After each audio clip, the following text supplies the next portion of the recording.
What do your top 5 creators have in common? And the reason I ask this question is because a lot of the times now, the past year or two, especially with AI, it's building, I'm going to say algorithm 1,000 times, it's building an algorithm for the types of videos you'd like to watch. And what have you searched and what you've been intaking is going to put pressure on that algorithm to keep pumping out videos towards you. So the question again is, what do your top 5 creators have in common? I think that there are 3 main ways that we can get into bad mental algorithms. Number 1, through bad daily habits. Number 2, through being around toxic people. And number 3, many social media influencers. Not all of them, but many of them. And let's break this down point by point. So, from the daily habits perspective, I think the original algorithm is found in our bodies, in our brain in particular. Myelin is a protective sheath that is around the brain. And what myelin does is that as you continually do an activity over and over and again, it strengthens the pathway in the brain. So, for instance, if you get up for work and you prepare to get up in a certain way, or you have a coffee at a certain time, or you get changed, you walk over to the closet, whatever it might be, eventually your brain is going to go into autopilot because that myelin is consistently being laid down. And so this can be positively done, like again, doing stuff for work or maybe doing a Bible study in the morning or whatever it might be. And it can also be negative. It can be affected by our diets and the food that we put in to, help us with overall brain functionality and, having a finely tuned running body.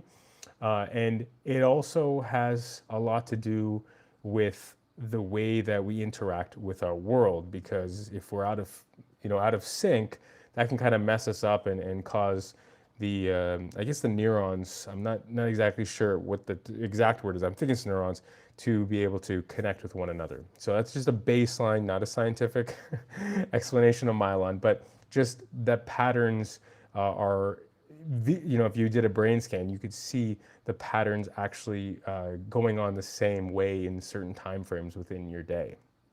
So, like we've talked about in the past, if you do positive things on a consistent basis, you will definitely get positive results. We will get better at them over time, just like if you go to the gym, if you're practicing a technique, if you're learning music, if you're writing, anything that you do, if you consistently do it, you're never going to get better on some level. And as we do things that are better for us, we're going to feel better. We're going to have a lot of, you're going to feel a deeper sense of self-worth. Now, the same thing can also be said with negative activities, negative myelin in the brain. If we continue to do harmful things to our body, mind, and spirit, we will become more addicted to problematic substances, difficult situations, and we will continually put ourselves in a cycle of problems. We will also be more likely to be depressed, and we will continue to strengthen those bad myelin type signatures or behaviors. It's amazing the opportunity that we have every day as human beings. We have a lot of sway in our lives, and we're able to either strengthen or we're able to destroy ourselves with the choices that we make. Now, that doesn't mean that our circumstances aren't horrible or great or wonderful or whatever it might be, but we have a lot more power to control the way we feel and the way we're able to operate in the energy that we have. This is why feeding ourselves with good and godly things, loving people, putting ourselves in healthy situations is so critical for healing all of the problems that we have, putting ourselves in a better place for great relationships, as well as understanding God a lot better.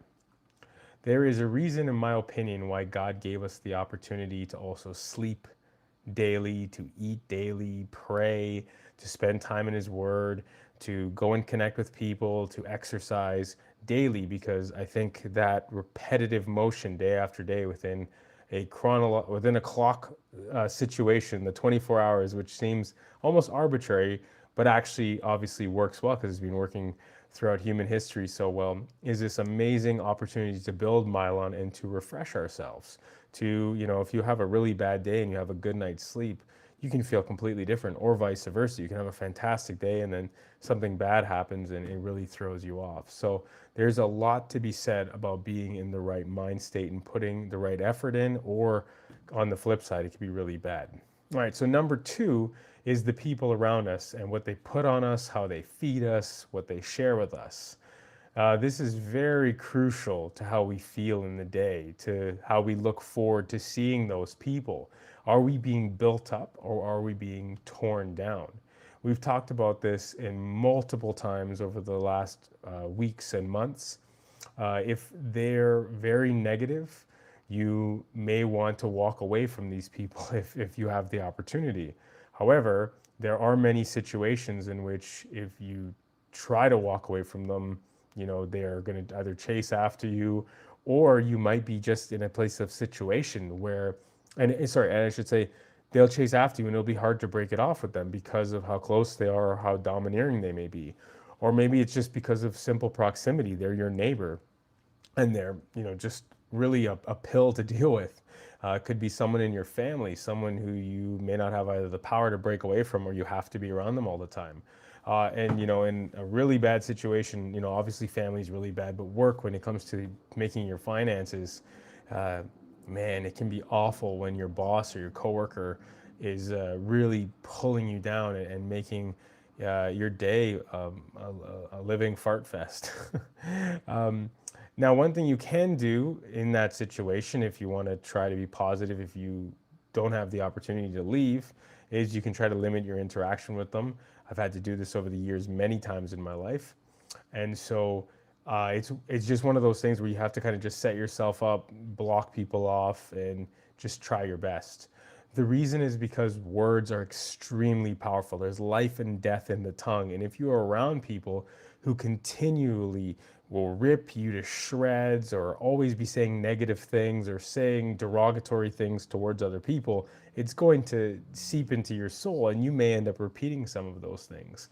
You want to guard your spirit against overarching, overwhelming, and unhealthy people for the mind.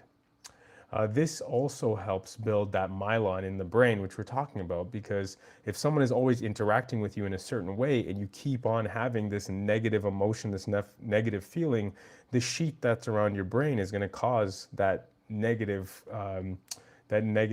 connection, and you're going to constantly be feeling that. And at different parts of the day, when you have to see that person, you're going to, on a nervous system, you're going to flare up. You're going to, or you're going to shell up.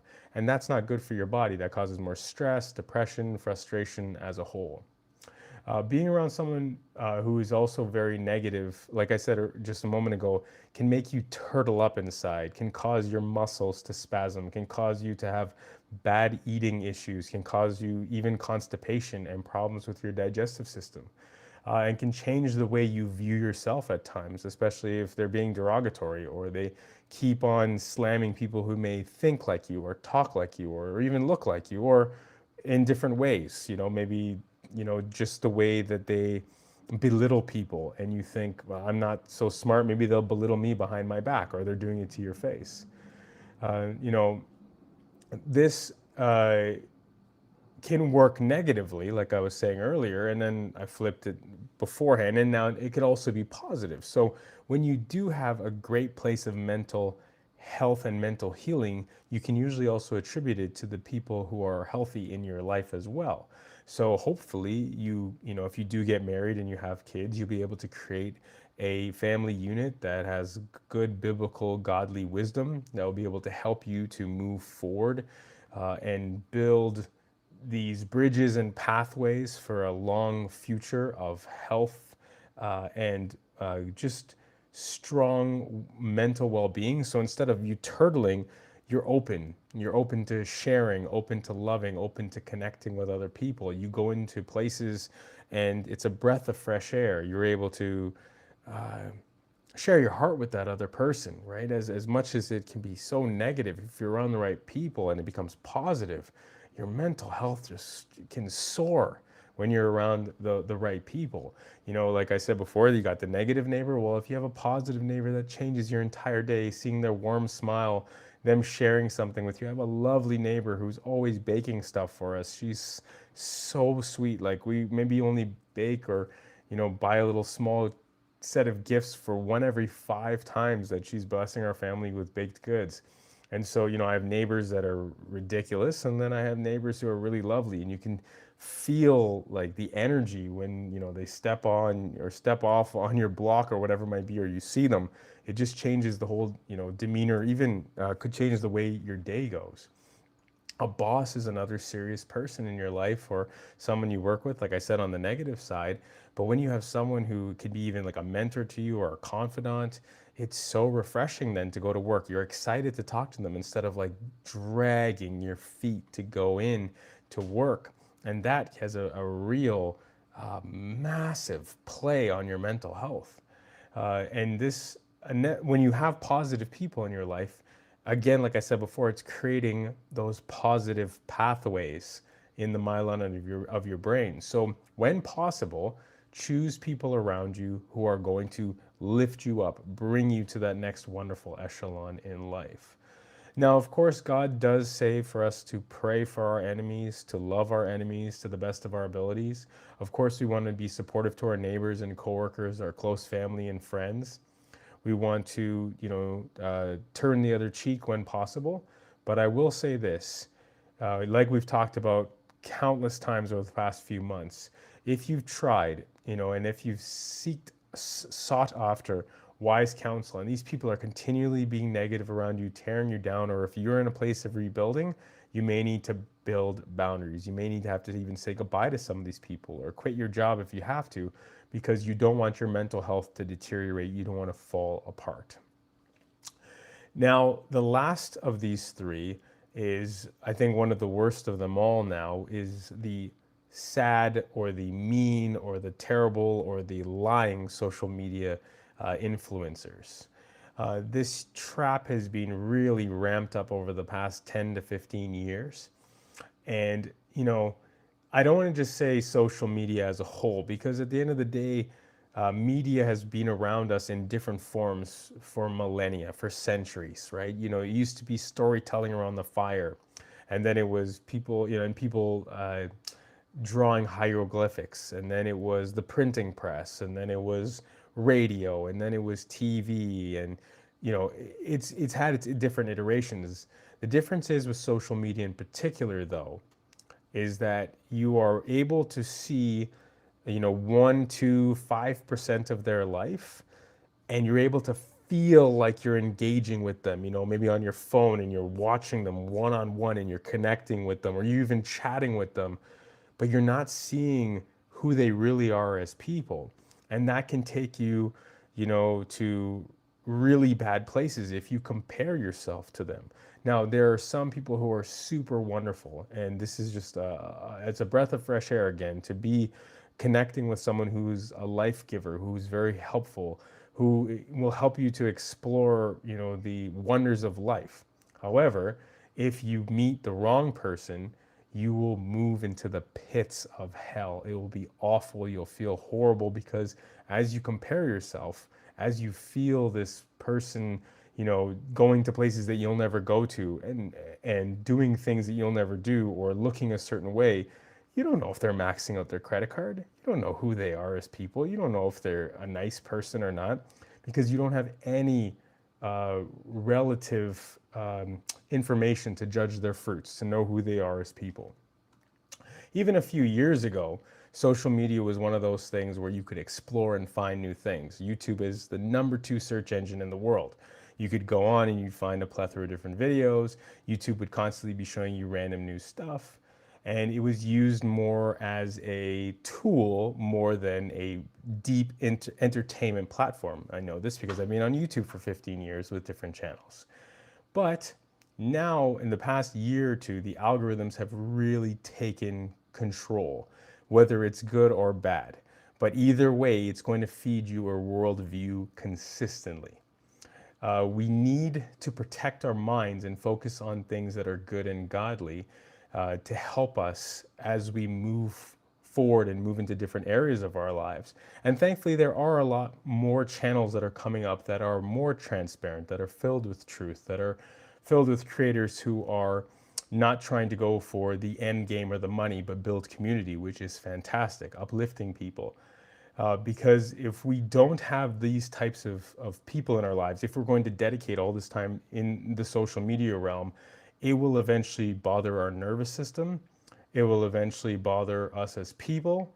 It will eventually take our energy and slowly deplete it. And eventually it will cause us to fall apart because this negative, evil, this frustration, this hurt is just not good for our psyche, especially when we have no full on human interaction. It's amazing how good things in media, for instance, can bind us together, right? There's that song, Bind Us Together, Lord, Bind Us Together. And that binding is fantastic. It's, again, like the myelin, the neurons, everything is working together, it's meshing together. But evil will rip us apart and isolate us as people from the inside out. We must be very, very, very, very aware to know what we take into ourselves, to know what we are allowing ourselves to be open to.